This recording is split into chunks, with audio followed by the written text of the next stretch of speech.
Hi guys, welcome back to another YouTube video. Today I'm going to be talking about how to use our time wisely, how we should value our time.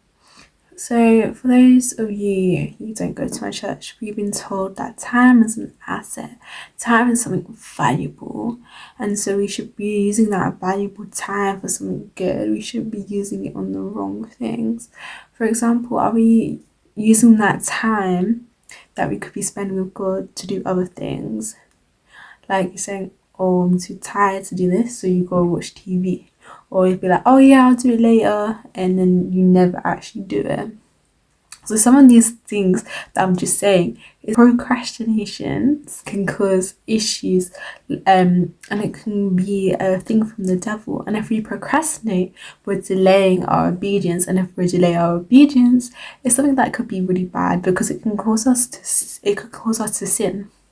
And all of these things as well, like if you're putting it off and you're distracting yourself, so you're using your phone, you could be going on TikTok, you could be watching TV, you could be on a laptop, you could be like gaming, you could be doing all these things. If you're doing all of this, that thing will become a distraction, and then that thing will become an idol.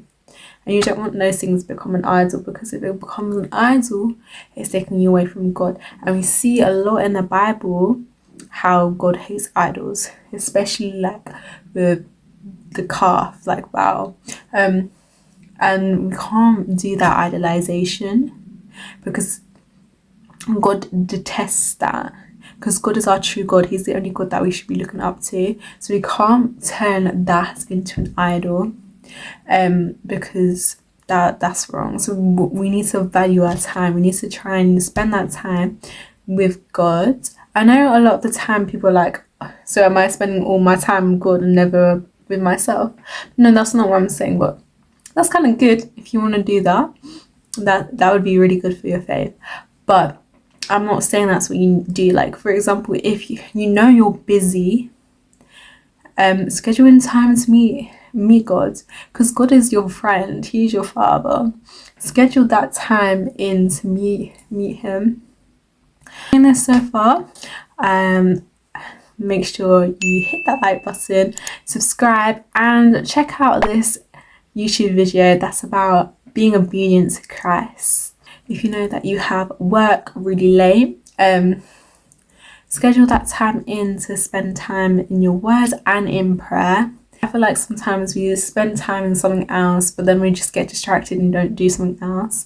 So spend that time with God in that time. If you know that you're working late at night, if you're working in the morning, you could do it later on. If you're working all day, maybe in your break, try and spend time with God, because truly that's a valuable time you can be spending to be with God, because that can then help to recharge your faith. It can help you in times where you need to evangelize. It can help you in all of these things, and it can help you to get to know God better. And getting to know God better will help you understand who his voice is. Like, that's his voice. Like it says in the Bible, in John 11, like if the shepherd knows, if the sheep knows the shepherd's voice, then he will go to him. But if the stranger comes up to it and says, oh, come this way, it won't go, because they don't know him. Don't make God that stranger. Make God that person that you know, so you can go to him, not to a stranger. Be like, no, I'm not going that way. So get to know God, and getting to know God is spending that valuable time with him. Anyway, I hope you guys enjoyed. I'll see you next time.